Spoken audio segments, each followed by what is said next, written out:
KNG Pudur அருள்மிகு மாரியம்மன் திருக்கோவில் திருக்குட நன்னீராட்டு பெருஞ்சாத்தி பெருவிழா முளைப்பாரி மற்றும் தீர்த்தக்குடம் மலைத்துபறுதல் நிகழ்ச்சி நடைபெற்றது.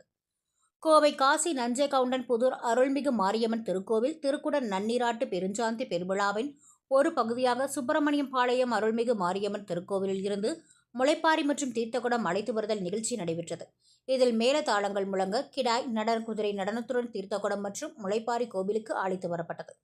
கோவை காசி நஞ்சை கவுண்டன் புதூர் பகுதியில் அமைந்துள்ளது அருள்மிகு மாரியம்மன் திருக்கோவில்.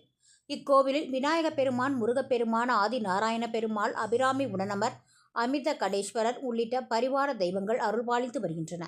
இந்நிலையில் கோவில் புனரமைக்கப்பட்டு திருக்குட நன்னீராட்டு பெருஞ்சாத்தி பெருவிழா வரும் 6ஆம் தேதி விமர்சையாக நடைபெறவுள்ளது. இதில் கடந்த ஞாயிறன்று மகா கணபதி ஹோமத்துடன் திருக்குட நன்னீராட்டு பெருவிழா நிகழ்ச்சி தொடங்கியது. திங்கட்கிழமை பஞ்சகவ்ய பூஜை, மூர்த்தி ஹோமம், சாந்தி ஹோமம், தீபாராதனை நடைபெற்று இதையடுத்து இன்று சுப்பிரமணியம் பாளையம் அருள்மிகு மாரியம்மன் திருக்கோவிலில் இருந்து முளைப்பாரி மற்றும் தீர்த்தக்குடம் அழைத்து வருதல் நிகழ்ச்சி நடைபெற்றது. இதில் சுமார் 500க்கும் மேற்பட்ட பெண்கள் மற்றும் குழந்தைகள் ஒரே மாதிரியான உடையணிந்து முளைப்பாரியை கைகளில் ஏந்தி ஊர்வலமாக வந்தனர். 10க்கும் மேற்பட்ட தீர்த்தக்குடங்கள் சுப்பிரமணியம் பாளையம் மாரியம்மன் கோவிலை வலம் வந்து அங்கிருந்து காசி நஞ்சை கவுண்டன் புதூர் அருள்மிகு மாரியம்மன் கோவிலுக்கு புறப்பட்டது. இந்த ஊர்வலம் மேளதாளங்கள் முழங்க கிடாய்கள், நடன குதிரை நடனத்துடன் தீர்த்தக்குடம் மற்றும் முளைப்பாரி கோவிலுக்கு அழைத்து வரப்பட்டது. கோவிலை வந்தடைந்ததும் தீர்த்தக்குடங்களுக்கு பூஜைகள் செய்யப்பட்டு தீபாராதனை காண்பிக்கப்பட்டது. மேலும் முளைப்பாரிகளை வேள்வி வளாகத்தில் வைக்கப்பட்டது.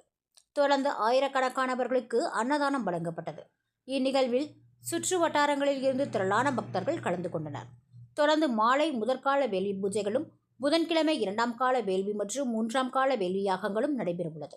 அதேபோல் வியாழனன்று 4ஆம் கால வேள்வி, 5ஆம் கால வேள்விகள் நடைபெறுகிறது.